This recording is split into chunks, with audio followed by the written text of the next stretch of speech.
Checked.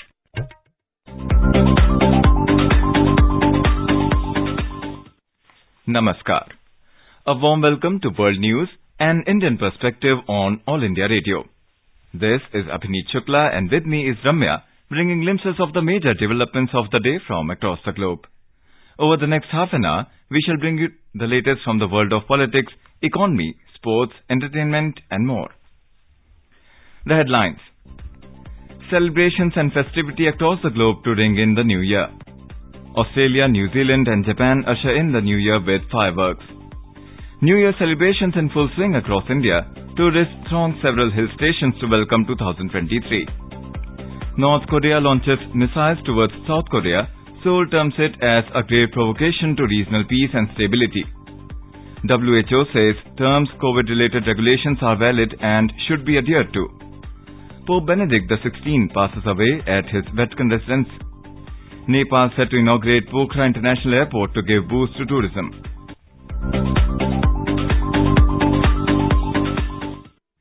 External Affairs Minister Dr. S. Jaishankar has said India is seen as a country with a strong economy and an independent nation. He said there are lots of expectations from New Delhi as it is seen as the one that solves problems.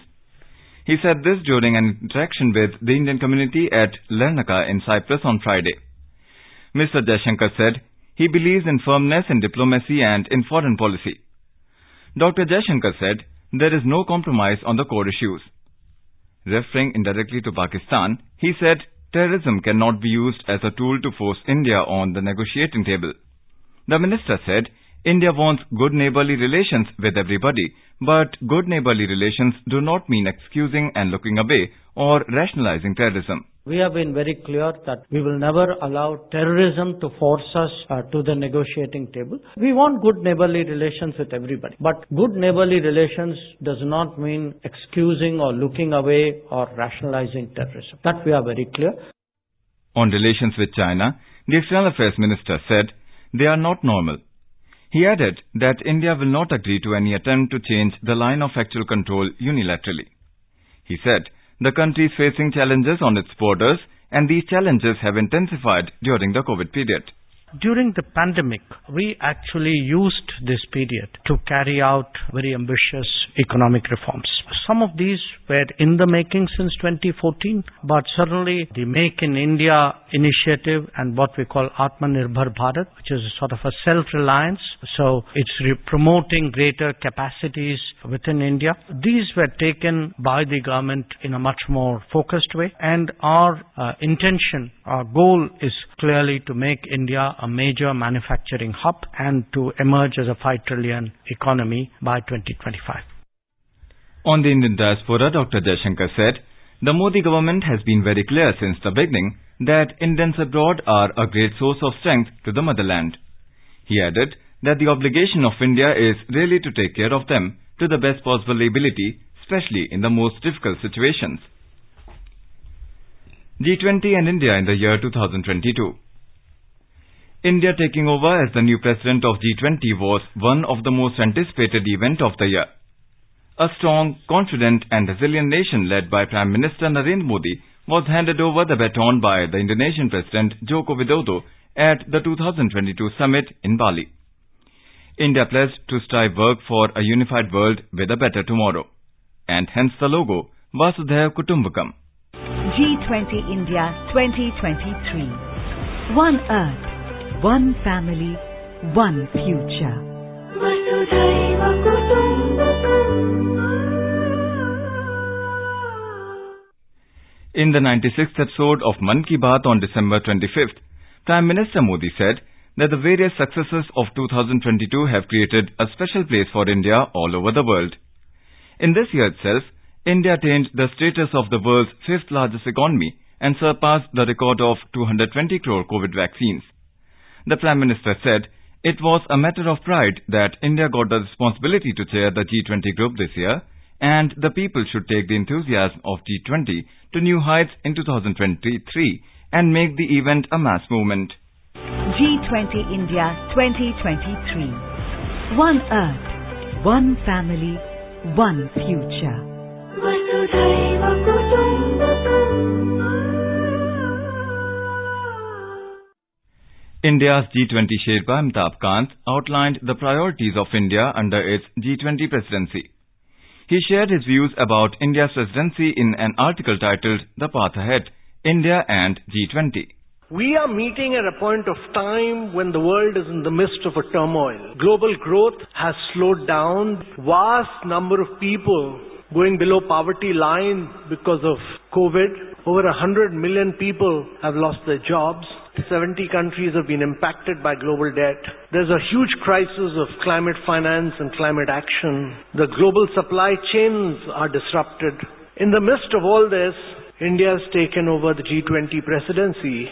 Our belief is that every crisis is also a huge opportunity. Prime Minister has said that India's G20 leadership will be decisive, inclusive, will be action-oriented. India has hosted 20 meetings so far in both finance and Sherpa tracks. More than 200 meetings are scheduled at over 50 locations across the country during its full term. Former Indian Ambassador Anil Wadhwa told AIR how the G20 agenda will shape the future of the world. There was a need to come up with some collaborative efforts to ensure that there's equitable access to safe and affordable, quality-effective vaccines, also personal protective equipment, particularly in low and middle-income countries. There was also an effect on the resilience of supply chains and vaccine distribution and administration. So the leaders at that point decided that whatever has to be done in this regard has to be anchored in the country's needs and context, and also recognizing the urgent need to act collectively to address the cross-border nature of health emergencies.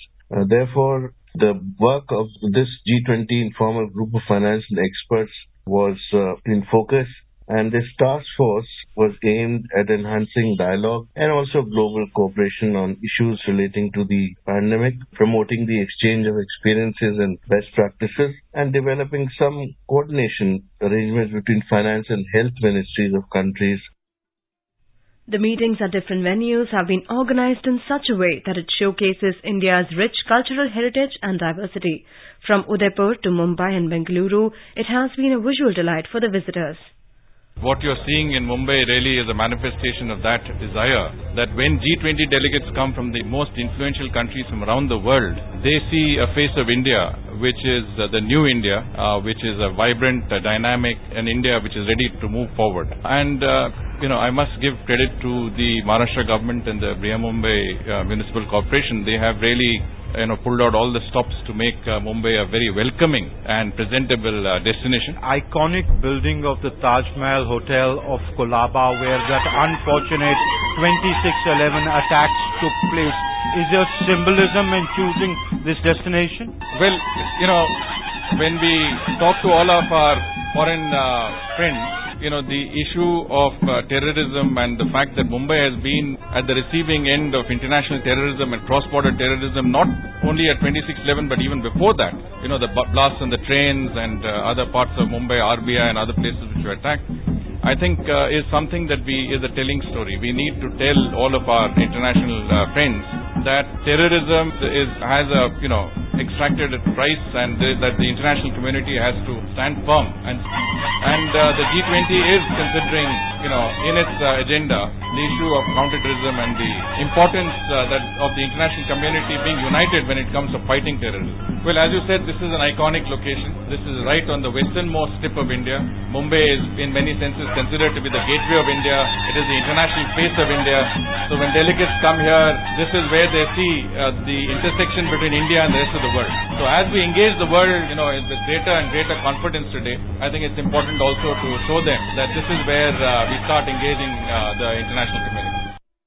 As the G20 deliberations continue in the run-up to the summit in September next year, the event is poised to become the voice of Global South and at the same time foster the spirit of togetherness to address the key areas of global concern. G20 India 2023. One Earth, one family, one future.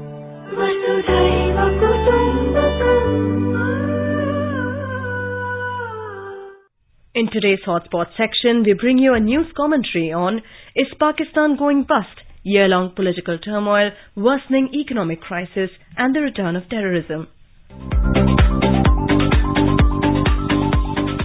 amidst the price rise of atta, wheat flour, reaching a high of Pakistan rupees 125 per kilogram, and also sky-high prices of other edible commodities, with shortage of cooking and electricity in the country, Pakistan Prime Minister Shehbaz Sharif announced that his government had no other option but to implement the International Monetary Fund IMF program. It may be worth recalling that Shehbaz Sharif-led Pakistan Democratic Movement (PDM) government has not been able to manage the embattled economy. Now, with terrorism taking a firm footing in Pakistan's northern areas and uncertain political situation, the country could end up as a broke economy. Many analysts say that decades of mismanagement, political largesse, corruption and political bickering added to Pakistan military's interference in everything has led to this sorry state of affairs.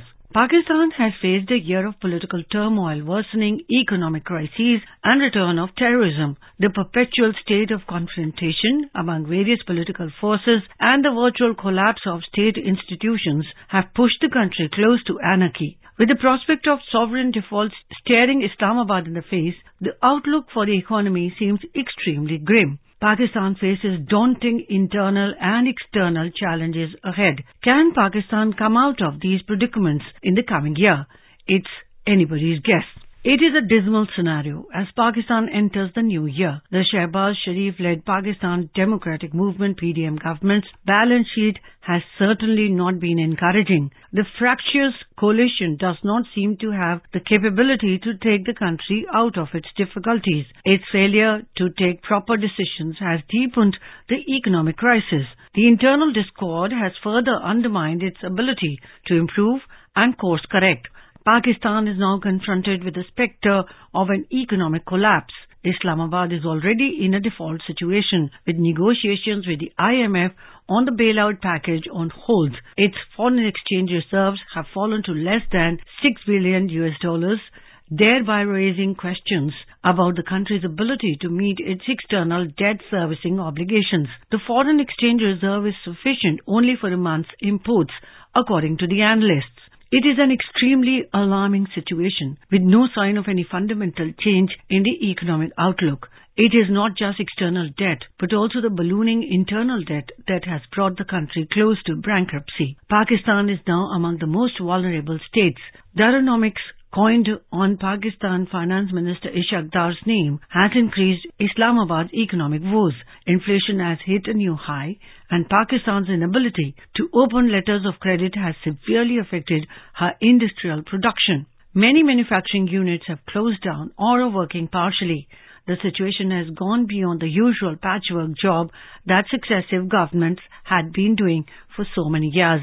External factors like rise in petroleum and commodity prices have also contributed to the worsening of Pakistan's troubles. However, it is mainly policy flaws that are now haunting the country. There is little hope of Pakistan emerging out of arguably its worst economic crisis in recent times under the current financial team. At stake is Pakistan's internal stability and national security. Being a nuclear-armed state, stabilization of the Pakistan's economy is going to be the biggest challenge for the country in the coming year. Added to the grim economic situation, Pakistan is in the throes of a political crisis too. Ousted Prime Minister Imran Khan has vowed to come back as Prime Minister and implement Riyasat-e-Madina welfare state. Elections in Pakistan are slated for July-August 2023. However, experts say holding elections would further dent the country's economy.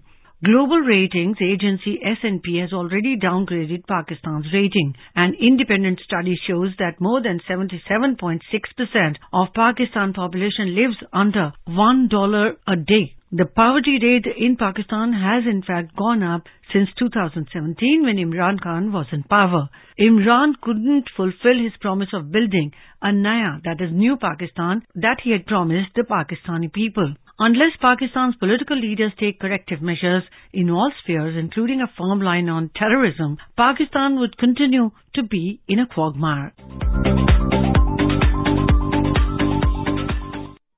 This is All India Radio giving you the world news. Preparations have been made for the grand inauguration of newly constructed Pokhara Regional International Airport. The Pokhara Regional International Airport is to be officially brought into operation from Sunday. According to Pokhara International Airport Civil Aviation Office, Prime Minister Pushpa Kamal Dahal is scheduled to inaugurate the airport. Many political dignitaries of Nepal will grace the occasion. The inauguration program would start from 11 a.m. and the celebration program is scheduled after 2 p.m. The inauguration program will include different processions, fashion shows at coordination of Pokhara Metropolitan City and Pokhara Tourism Council. Pope Emeritus died at 9:34 a.m. on Saturday morning in his residence at Mater Ecclesiae Monastery, according to the Holy See Press Office reports. He was 95 years old. The health conditions of Pope Emeritus had worsened due to advancing age. Earlier, Pope Francis himself publicly shared the news about his predecessor's worsening health at the end of the last general audience of the year on 28th December. During a briefing at the Holy See Press Office at midday, the director Matteo Bruni told journalists that Pope Francis will preside over the funeral of the Pope Emeritus on 5th January at 9:30 CET at St. Peter's Square. He added that as of Monday, the body of Pope Benedict XVI will be lying in state in the Basilica so that the faithful who wish to do so may pay their last respects with prayers and a final farewell. Pope Benedict XVI led the Catholic Church for less than 8 years until, in 2013, he became the first Pope to resign since Gregory XII in 1415. He resigned from the papacy due to his ailing health. He spent his final years at Mater Ecclesiae Monastery within the walls of the Vatican. His successor, Pope Francis, visited him there frequently. Condolences poured in from around the world as the head of the Catholic Church in England and Wales, Cardinal Vincent Nichols, said Pope Benedict was one of the greatest theologians in the 20th century. British Prime Minister Rishi Sunak, French President Emmanuel Macron, Italy's Prime Minister Giorgia Meloni, German Chancellor Olaf Scholz, Irish President Michael D. Higgins and Archbishop of Canterbury Justin Welby were among others who expressed their condolences on the Pope's death. North Korea fired 3 short-range ballistic missiles towards the sea to the east of the Korean peninsula in the wee hours on Saturday. The South Korea's military has said that North Korea's ballistic missiles launch is a grave provocation that undermines peace and stability on the Korean peninsula as well as the international community. World Health Organization WHO chief has defended the decision of countries introducing restrictions in response to China's COVID-19 surge as understandable. In view of the lack of information from Beijing, WHO Chief Tedros Adhanom Ghebreyesus also urged China to be more forthcoming on the pandemic situation in the country. Mr. Tedros said, in order to make a comprehensive risk assessment of the COVID-19 situation on the ground in China, WHO needs more detailed information. His comments came after several nations are imposing COVID tests on travelers from China. Whenever future historians or analysts will look back to the course of history and events unveiled, they will find 2022 as a pathway between 2 different time zones. It is like existing one and entering the other world. Here is a sneak peek at the major political, economic, sports and innovation events that impacted the planet and got etched in the histories and memories forever. Brazilian football legend Pelé, who won a record 3 World Cups, passed away on 30th December 2022 at the age of 82. Widely regarded as one of the best soccer players in the world, Pelé is credited with scoring a world record of 1,281 goals in 1,363 appearances during a 21-year-long career, including 77 goals in 92 matches for his country. The only player to win the World Cup 3 times, lifting the trophy in 1958, 1962 and 1970, Pelé was named FIFA's Player of the Century in 2000. In the month of September in Iran, massive anti-hijab protests started after the death of a 22-year-old woman, Mahsa Amini, who lost her life in custody after being detained by the official moral police. Her death sparked protests in the capital and western Iran. In another event, Iran's supreme leader, Ayatollah Ali Khamenei, called for a revolutionary reconstruction of the country's cultural system as nationwide protests kept up the pressure on the authorities. The Iranian government has been facing protests since the death of Kurdish woman Mahsa Amini on the 16th of September in police custody after her arrest for inappropriate attire. The demonstrations have posed one of the strongest challenges to the Islamic Republic since the 1979 revolution. The Taliban government banned women from universities in Afghanistan, sparking international condemnation and despair among young people in the country. The Ministry of Higher Education of Afghanistan prohibited girls from attending universities and other higher education institutions. The United Nations and several countries condemned the order, which takes Afghanistan back to the Taliban's first reign when girls could not receive formal education. UN Secretary General Antonio Guterres urged the de facto authorities to ensure equal access to education at all levels for women and girls. In 2022, the major world event was the coronation of King Charles III after the tremendous era of Queen Elizabeth II concluded in September 2022. After being the most prominent serving heir of the British monarch, Charles accelerated to the throne on September 8th. His mother wrote a remarkable, delicate and promising history of running the largest monarch in the world. The ruling president of the People's Republic of China enlightened his name in history in 2022. In the same year, he was re-elected for a record-breaking third time as the General Secretary of the Communist Party of China, CPC, and consequently the nation's president. Xi is most liked for his nation-building policies. Climate has been a crucial point of concern this year. Many legislative measures and practical steps were taken in 2022 to safeguard the world from the adverse effects of climate change. US-approved legislation, the EU aimed to decrease carbon emissions by 55%. Similarly, at the COP27 Climate Summit in November, it was decided to set up a loss and damage fund to help developing countries to combat the climate change crisis, which are the less contributors. Beijing became the first country to host Winter and Summer Olympics. In February 2022, China hosted Winter Olympics. It also stands tall in countries having the most gold medals in Olympics. Qatar wrote history by hosting the mega sports event FIFA World Cup 2022. It was the first time that World Cup was held in the Arab and Muslim worlds. However, it was the second World Cup staged fully in Asia after the 2002 competition in South Korea and Japan, and it was held in Qatar from November 20, 2022 to December 18, 2022. As the year 2022 comes to an end, we have a roundup of the events that unfolded in the island nation of Sri Lanka this year. Sri Lanka witnessed public unrest in response to poor economic policies and rampant corruptions, which led to a major political upheaval. A policy decision which banned the use of chemical fertilizers drastically reduced the output of agriculture, which resulted in shortage of food grains. To tackle inflation, the central bank started printing money and at the same time, to keep forex rates stable, utilized the forex reserves, which led to its depletion. Sri Lanka declared a preemptive negotiated default, saying most foreign debt would not be repaid from April of 2022, which sources say had crossed $51 billion. The movement thus began, seeking President Gotabaya Rajapaksa to go home, locally called Aragalaya. This struggle against the economic policies and corruption in the government went on for several days at multiple locations. The situation which the island nation was in compelled the government to resign en masse in April 2022. The conditions in the entire island nation had turned bleak, with queues seen everywhere. At the same time, the Sri Lankan government sought India's assistance in tackling the crisis. The Indian government immediately put up a channel and, through various grants and lines of credit, extended aid to the tune of $3.8 billion to enable the island nation to stay afloat and provide food, fuel, medicines and fertilizers. While the island nation seeks to have a new beginning with the new year, tourism seems to have improved, with the tourist arrivals picking up. India has been the biggest source market for the sector, and efforts are on to provide and further improve connection between the two countries. Direct flights between Jaffna and Chennai were resumed in December, and ferry services between Kankesandurai and Pondicherry were initiated, with more to follow. All India Radio brings an all-year wrap-up of major events that took place in its neighbouring country, Nepal. In the month of February 2022, India and Nepal agreed to set up a joint task force on a proposal to construct a hydropower project from investments of both the countries.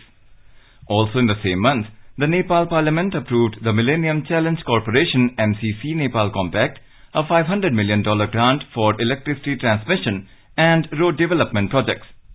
The compact stated that the energy project will facilitate cross-border electricity trade with India.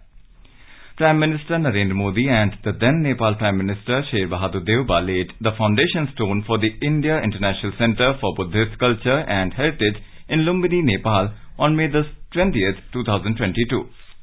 The ceremony was performed by monks belonging to three major Buddhist traditions, that is, Theravada, Mahayana and Vajrayana. The joint military exercise between India and Nepal, Exercise Suryakiran the 16th, was held from December 16 to 29 this year in Nepal Army Battle School in Nepal's Saljhanti. Suryakiran is an annual joint military exercise between two friendly nations.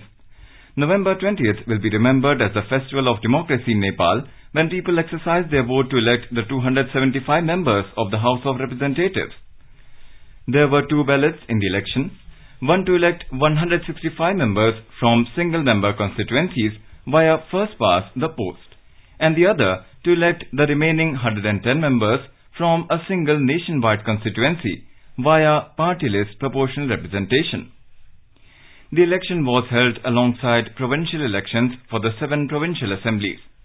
But after power-sharing talks between the outgoing Democratic Left Alliance broke down on 25th December 2022, CPN Maoist Centre Chairman Pushpa Kamal Dahal became the new Prime Minister of Nepal, unexpectedly joining hands with CPN UML Chairperson KP Sharma Oli, forming a new 7-party alliance.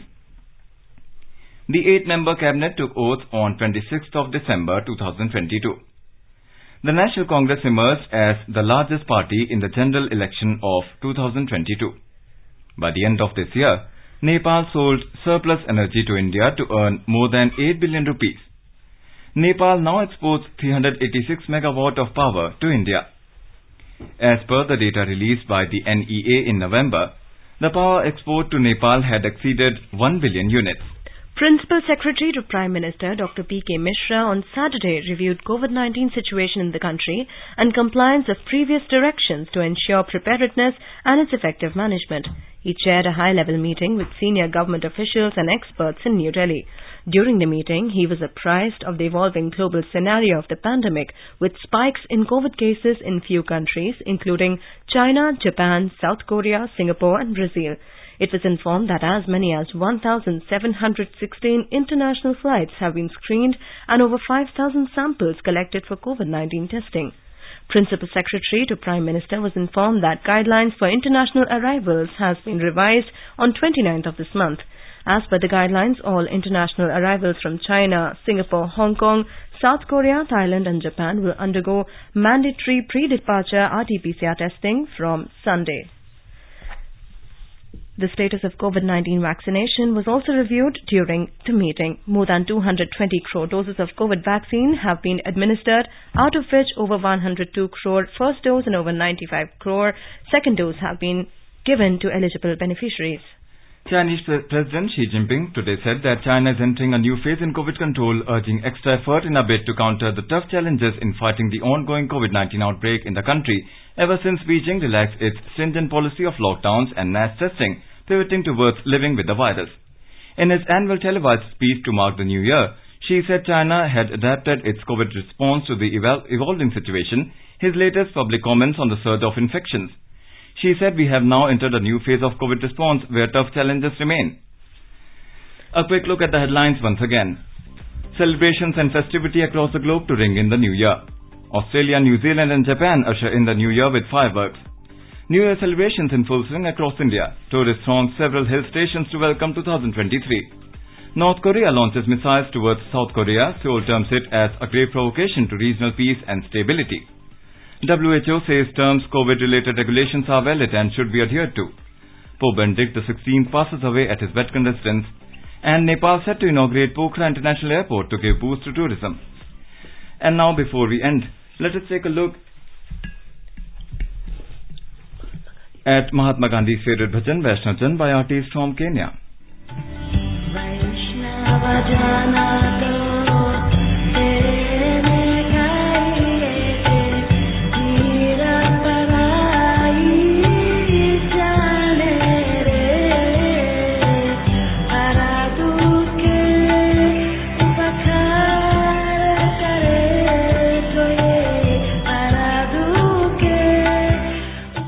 And with that, we end this bulletin. We'll be back tomorrow with the next edition of World News.